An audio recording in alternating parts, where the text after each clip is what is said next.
Hello everyone, welcome to ఐఈటీ. యూట్యూబ్లో ఉన్న ఈ బెస్ట్ మూవీస్ ఏంటో తెలుసా? ఈ వీడియోని ఎండ్ వరకు చూడండి. ఆ ఫ్రీ మూవీస్ ఏంటో తెలుసుకోండి, చూసుకోండి. ఇక లైట్ వద్దు, డైరెక్ట్గా మ్యాటర్లోకి వెళ్దాం. ఫస్ట్ మూవీ వచ్చేసి మలుపు ఒక డీసెంట్ మూవీ. నలుగురు బెస్ట్ ఫ్రెండ్స్ ఒకరి కోసం ఒకరు ఏం చేయడానికైనా రెడీగా ఉంటారు. అయితే వీళ్ళని ముంబై అండర్ వరల్డ్ డాన్ చంపాలనుకుంటాడు. ఎందుకు చంపాలనుకుంటున్నాడు ఏంటి అనేది మీరు ఈ సినిమాలో చూడాల్సిందే. ఇది ఒక సస్పెన్స్ డ్రామా. డైరెక్టర్ ఒక సస్పెన్స్ థ్రిల్లర్ని ఎలా తీయాలో అలా పర్ఫెక్ట్గా తీశాడు. సెకండ్ హాఫ్ నుంచి ఫ్రీ క్లైమాక్స్ వరకు సస్పెన్స్ నెక్స్ట్ లెవెల్లో ఉంటుంది. అది చాలా బాగుంటుంది. ఈ సినిమాని ఇంకా చూడకపోతే మిస్ చేయకండి.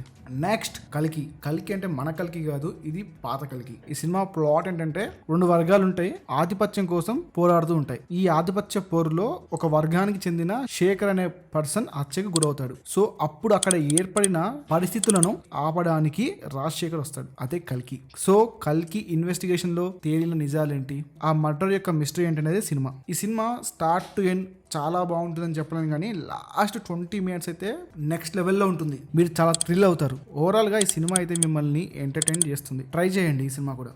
నెక్స్ట్ గ్రామం మూవీ. ఇది ఒక బెస్ట్ మూవీ. ఇప్పటికీ మీరు చాలాసార్లు వినొచ్చు, బట్ ఇంకా ట్రై చేయకపోతే మాత్రం ఒకసారి ఈ చెప్పే స్టోరీ విని ట్రై చేయండి. ఒక డాక్టర్స్ గ్రూప్ బ్లాక్ మ్యాజికే లేదని ప్రూవ్ చేద్దామని వాళ్ళలోనే ఒకరికి బ్లాక్ మ్యాజిక్ చేపిస్తారు. ఆ తర్వాత ఏమైందని తెలుసుకోవాలంటే మీరు ఈ సినిమా చూడాల్సిందే. ఏం లేదు భయ్యా, ఈ సినిమా చాలా బాగుంటుంది, కానీ బడ్జెట్ వల్ల సినిమా క్వాలిటీ తేడాగా ఉంటుంది. బట్ క్వాలిటీ ఒకటి పక్కన పెట్టి సినిమా చూడండి, మీకు చాలా బాగా నచ్చుతుంది. Next inspector Bharat. సిటీలో చాలా మర్డర్స్ జరుగుతూ ఉంటాయి. ఆ మర్డర్స్ ఎందుకు చేస్తున్నారని భరత్ ఇన్వెస్టిగేషన్ చేస్తూ ఉంటాడు. మరి భరత్ ఏ విషయాలు కనిపెట్టాడు తెలుసుకోవాలంటే మీరు మూవీ చూడాల్సిందే. మంచి ట్విస్ట్ కూడా ఉంటుంది భయ్య, చూసుకోండి. మరి చూడకపోతే బాగోదు. ఇక ఫైనల్ మూవీ ఏంటంటే డిటెక్టివ్. ఏదో కేసు ఇన్వెస్టిగేషన్ చేస్తుండగా అతనికి వరుస హత్యలకు సంబంధించిన ఒక లింక్ దొరుకుతుంది. ఆ హత్యలు ఎందుకు జరుగుతున్నాయి, ఎవరు చేశారు, మరి డిటెక్టివ్ భూషణ్ ఆ కేసుని సాల్వ్ చేశాడా లేదా అనేదే ఈ సినిమా స్టోరీ. మన దగ్గర చాలా తక్కువగా వస్తుంటాయి డిటెక్టివ్ టైప్ మూవీస్. వచ్చిన దాంట్లో ఆడుతాయా లేవో కూడా గ్యారంటీ లేదు. బట్ ఈ సినిమా అయితే మనల్ని ఇంప్రెస్ చేస్తుంది. ఇన్వెస్టిగేషన్ టైప్ ఆఫ్ మూవీస్ ఇష్టం ఉన్న వాళ్ళైతే ఈ సినిమాని అయితే బాగా ఇష్టపడతారు. స్క్రీన్ ప్లే కూడా చాలా బాగుంటుంది ఈ సినిమాకి. డైరెక్టర్ కూడా చాలా కేర్ఫుల్గా తీశాడు. మెయిన్ థింగ్, ఈ సినిమా సెకండ్ హాఫ్ చాలా బాగుంటుంది. డిటెక్టివ్ టైప్ మూవీస్ ఇష్టం ఉన్న వాళ్ళైతే సినిమాని మిస్ చేయకండి. చాలా మంచి థ్రిల్లింగ్ ఎక్స్పీరియన్స్ ఇస్తుంది ఈ సినిమా.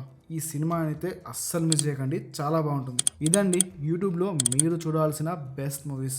వీటిలో ఏదైనా సినిమా ఇంకా చూడకపోతే ఇప్పుడే చూసేయండి. అండ్ ఈ వీడియో నచ్చితే ఆర్ మీరు ఏదైనా కొత్త సినిమా ఈ వీడియో ద్వారా తెలుసుకుంటే సబ్స్క్రైబ్ చేయండి. అది చాలు మాకు. Thank you for watching.